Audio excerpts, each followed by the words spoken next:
ದಸರಾ ಅಂತಂದ್ರೆ ಹಿಂದಿನ ಕಾಲದಲ್ಲಿ ರಾಜರು ನೋಡೋಕೊಂದು ಒಳ್ಳೆ ಅವಕಾಶ.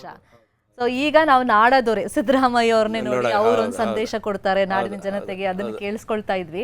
ಇತ್ತೀಚಿನ ದಿನಗಳಲ್ಲಿ ಆದಂತ ಬೆಳವಣಿಗೆ ಅಂದ್ರೆ ಸಿದ್ದರಾಮಯ್ಯ ಅವ್ರನ್ನ ಮುಖ್ಯಮಂತ್ರಿಗಳನ್ನೇ ರಾಜರಿಗೆ ಕಂಪೇರ್ ಮಾಡಿದ್ದು, ಅದು ಸಾಕಷ್ಟು ವಿವಾದಗಳಾಗಿತ್ತು. ಮತ್ತೆ ಮೈಸೂರಿನವರು ಅವ್ರಿಗೆ ಒಂದು ಪ್ರೌಡ್ ಮೂಮೆಂಟ್, ಅದು 8ನೇ ಬಾರಿ ರೆಕಾರ್ಡ್ ಅಂದ್ರೂ ಅವರಿಗೆ ನನಗೆ ಗೊತ್ತಿಲ್ಲ ಅಂದ್ರು. ನೀವು ಮೈಸೂರಿನ ಇತಿಹಾಸದ ಬಗ್ಗೆ ತಿಳ್ಕೊಂಡಿರೋರು, ಎಷ್ಟು ಪ್ರೌಡ್ ಫೀಲ್ ಆಗುತ್ತೆ ಮೈಸೂರಿನ ಮುಖ್ಯಮಂತ್ರಿಗಳೇ ದಸರಾ ಉದ್ಘಾಟನೆ ಮಾಡೋದು. ಬಹಳ ಖುಷಿ ಆಗುವಂತ ವಿಚಾರ. ಬಟ್ ನಾವು ಮುಖ್ಯಮಂತ್ರಿಗಳನ್ನ ಬರೀ ಮೈಸೂರಿಗೆ ಸೀಮಿತ ಮಾಡೋದು ಸರಿಯಲ್ಲ.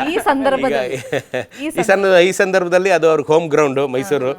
ಅವರು ಅಲ್ಲೇ ಹುಟ್ಟಿ ಬೆಳೆದು ಓದಿ ಶಾರದಾ ವಿಲಾಸಲ್ಲಿ ಓದಿ ಅವರು ನೋಡಿದ್ದು. ನಾನು ಮುಖ್ಯಮಂತ್ರಿಗಳನ್ನ ಬಹುಶಃ ನಾನು ಅವರ ಕಾಲೇಜು ದಿನಗಳಿಂದ ನಾನು ನೋಡಿದ್ದೀನಿ. ಆ ಕಾಲದಿಂದನೂ ನನಗೆ ಇವರು ಲಾ ಪ್ರಾಕ್ಟೀಸ್ ಮಾಡುವ ಕಾಲದಿಂದನೂ ನಾನು ನೋಡಿದ್ದೀನಿ ಇವರನ್ನು, ಮುಖ್ಯಮಂತ್ರಿಗಳು ನನ್ನ ಇನ್ನೂ ಲಾ ಪ್ರಾಕ್ಟೀಸ್ ಮಾಡಿ ಲಾಯರ್ ಆಗಿದ್ದಂಥ ಕಾಲದಲ್ಲಿ ನಮ್ಮ ಸ್ನೇಹಿತರ ತಂದೆಯ ಇವರು ಆಪ್ತರಾಗಿದ್ದರು. ಅವ್ರ ಮನೆಗೆ ಬರೋರಾಗ ಇವರು. ಆಗಿನ ಕಾಲದಿಂದನೂ ನಮಗೆ ಇವರು ಸಿದ್ದರಾಮಯ್ಯನವರು ಅಂತ ಪರಿಚಯನೇ ಹೊರತು ಆಗ ನೋಡಿದವರು ನಾವು ಆವಾಗಿಂದ ನೋಡಿರೋದ್ರಿಂದ ನಮ್ಗೆ ಸ್ವಲ್ಪ ಹೆಮ್ಮೆ. ಹೇಗಾದ್ರಪ್ಪ ಅನ್ನೋಂಥ ಒಂದು ಹೆಮ್ಮೆ. ಮತ್ತೀಗ ಅವರು 8 ವರ್ಷಗಳಿಂದ ಸತತವಾಗಿ ದಸರಾ ಉದ್ಘಾಟನೆ ಮಾಡ್ತಾ ಇರೋದು, ಅದು ಒಂಥರ ಒಂದು ಪ್ರಜಾಪ್ರಭುತ್ವ ಕಾಲದಲ್ಲಿ ದಸರಾ, ಆವಾಗಿನ ರಾಜರ ಕಾಲದಲ್ಲಿ ಮತ್ತೆ ಇವಾಗಿನ ಮುಖ್ಯಮಂತ್ರಿಗಳನ್ನ ರಾಜರಿಗೆ ಕಂಪೇರ್ ಮಾಡೋದು, ಈ ಕಂಪ್ಯಾರಿಸನ್ ಯಾರ್ಯಾರಿಗೂ ಮಾಡಬಾರ್ದು. ಫಸ್ಟ್ ಆಫ್ ಆಲ್ ವರ್ತಮಾನದಲ್ಲೇ ಒಬ್ರನ್ನೊಬ್ರು ಕಂಪೇರ್ ಮಾಡಬಾರ್ದು. ವರ್ತಮಾನದಲ್ಲೇನೆ ಈಗ ಇತಿಹಾಸ ವರ್ತಮಾನನ ಬೆರೆಸೋದೇ ಒಂದು ಮೂರ್ಖತನದ ವಿಚಾರ. ಆ ಕಾಲಘಟ್ಟದ ವಿಚಾರಗಳೇ ಬೇರೆ, ಈ ಕಾಲಘಟ್ಟದ ವಿಚಾರಗಳೇ ಬೇರೆ. ನಾವೇ ಚಿಕ್ಕಂದಿನಿಂದ ನೋಡ್ತಿರೋ ದಸರಾನೇ ಬೇರೆ, ಈಗ ನೋಡ್ತಿರೋ ದಸರಾನೇ ಬೇರೆ ಆಗಿರುವಂಥ ಸಂದರ್ಭದಲ್ಲಿ 200 ವರ್ಷಗಳ ಹಿಂದಿನ ರಾಜಮಹಾರಾಜರನ್ನ ಈಗಿನ ಪ್ರಜಾಪ್ರಭುತ್ವಕ್ಕೆ ಹೋಲಿಕೆ ಮಾಡೋದೇ ಒಂದು ದೊಡ್ಡ ತಪ್ಪಾಗುತ್ತೆ. ಅವತ್ತಿನ ಕಾಲಘಟ್ಟದಲ್ಲಿ ತುಂಬ ವಿಷಮ ಪರಿಸ್ಥಿತಿ. ರಾಜಮಹಾರಾಜರೇನು ಸುಮ್ಮನೆ ರಾಜಮಹಾರಾಜರಾಗಲಿಲ್ಲ, ಭಾಳ ತೊಂದರೆ ಅನುಭವಿಸಿದ್ದಾರೆ, ಕಷ್ಟ ಅನುಭವಿಸಿದ್ದಾರೆ. ರಕ್ತದ ಕಣ್ಣೀರನ್ನು ಸುರಿಸಿ ಅವರು ನಮ್ಮ ರಾಜ್ಯವನ್ನು ಕಟ್ಟಿದ್ದಾರೆ. ಅವ್ರು ಯಾವತ್ತೂ ಸುಖವಾಗಿರಲಿಲ್ಲ. ಮೈಸೂರು ಮಹಾರಾಜರು ತುಂಬ ಕಷ್ಟದಲ್ಲಿ ಅವ್ರು ನಮ್ಮನ್ನೆಲ್ಲ ಸಾಕಿದ್ದಾರೆ. ಒಬ್ಬ ಕಷ್ಟಪಟ್ಟು ತಂದೆ ಮಕ್ಕಳನ್ನ ಸುಖವಾಗಿ ಹೇಗೆ ಇಟ್ಕೊತಾನೋ ಹಾಗೆ ಸಾಕಿದ್ದಾರೆ. ಹಾಗಾಗಿ ಅವರನ್ನು ಇವತ್ತು ಕಂಪೇರ್ ಮಾಡೋದು ನಾವು ತುಂಬ ತಪ್ಪಾಗುತ್ತೆ. ಇತಿಹಾಸದ ಪುಟಗಳನ್ನು ನಾವು ನೋಡಿದಾಗ ಒಂದೊಂದು ಪ್ರಾಜೆಕ್ಟ್ ಮಾಡೋದಕ್ಕೂ ಮಹಾರಾಜರು ಎಷ್ಟು ಕಷ್ಟಪಟ್ಟರು ಅಂತ ಗೊತ್ತಾಗುತ್ತೆ. ಕನ್ನಂಬಾಡಿ ಕಟ್ಟೆ ಅನ್ನೋದು ತುಂಬ ದೊಡ್ಡ ಮಾತಾಯಿತು. ಒಂದು SLC ಎಕ್ಸಾಮ್ ಬರೆಯೋಕ್ಕೆ ನಮಗೆ ಮದ್ರಾಸಿನ ಜನ ಬಿಡ್ತಾ ಇರಲಿಲ್ಲ. ಇಲ್ಲಿ ನಿಮ್ಗೆ ಆಶ್ಚರ್ಯ ಆಗ್ಬೋದು, SLC ಎಕ್ಸಾಮ್ ಬರೆಯೋದಕ್ಕೆ ನಾವು ಮದ್ರಾಸ್ಗೆ ಹೋಗ್ಬೇಕಾಗಿತ್ತು.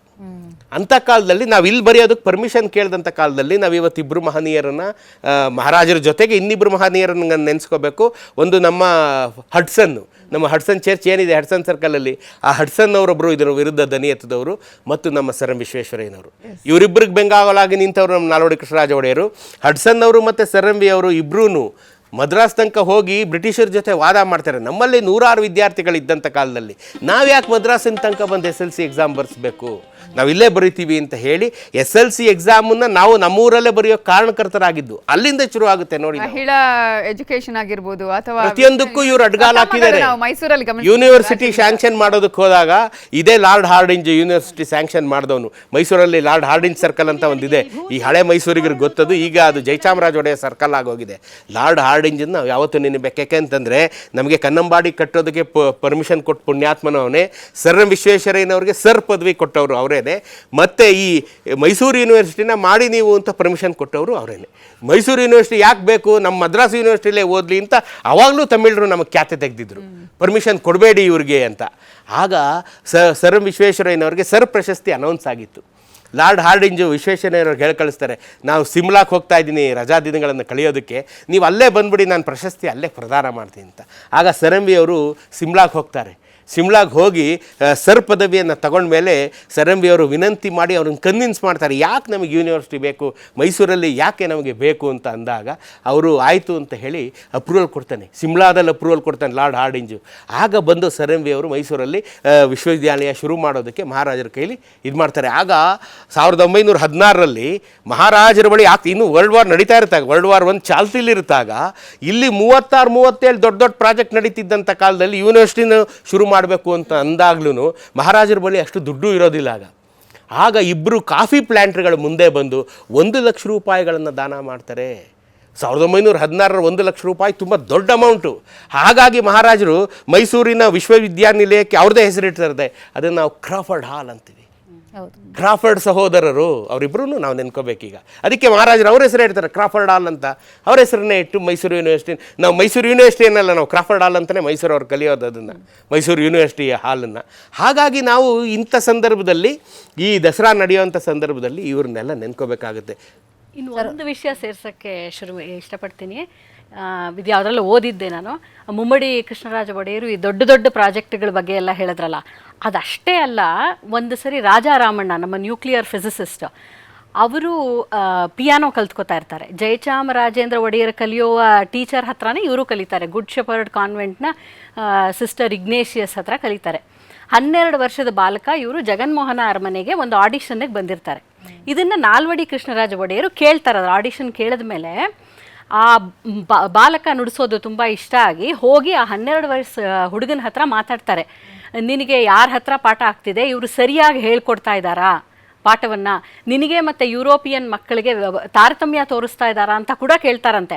ಅಷ್ಟು ದೊಡ್ಡ ಮಹಾರಾಜರು, ಅಷ್ಟು ದೊಡ್ಡ ಪ್ರಾಜೆಕ್ಟ್ಗಳು, ಪೂರಾ ಸಂಸ್ಥಾನದ ದೊಡ್ಡ ಪ್ರಾಜೆಕ್ಟ್ಗಳು ಯೋಚನೆ ಮಾಡೋದು ಒಂದೇ ಅಲ್ಲದೆ ಆ ಹುಡುಗನ ಹತ್ರ ಬಂದು ಕೇಳಬೇಕು ಅಂದರೆ ಅವ್ರಿಗೆ ಎಷ್ಟು ಅಭಿಮಾನ ಇರಬೇಕು ಆ್ಯಂಡ್ ಯಾವ್ಯಾವ ವಿಷಯದಲ್ಲಿ ನಾನು ಗಮನ ಕೊಡಬೇಕು ಅನ್ನೋದು ಇರುತ್ತೆ. ಅದೇ ಚಂದ್ರಶಿಲಾ ತೊಟ್ಟಿನಲ್ಲಿ ಸಂಗೀತ ಪಾಠಕ್ಕೆ ಇವರು ವ್ಯವಸ್ಥೆ ಮಾಡಿದಾಗ ಕೂಡ ಮರೆಯಲ್ಲೇ ನಿಂತು ಚೆಕ್ ಮಾಡ್ಕೋತಾರಂತೆ ಇವರು ಸರಿಯಾಗಿ ಪಾಠ ಹೇಳ್ಕೊಡ್ತಾ ಇದ್ದಾರಾ ಇಲ್ವಾ ಅಂತ.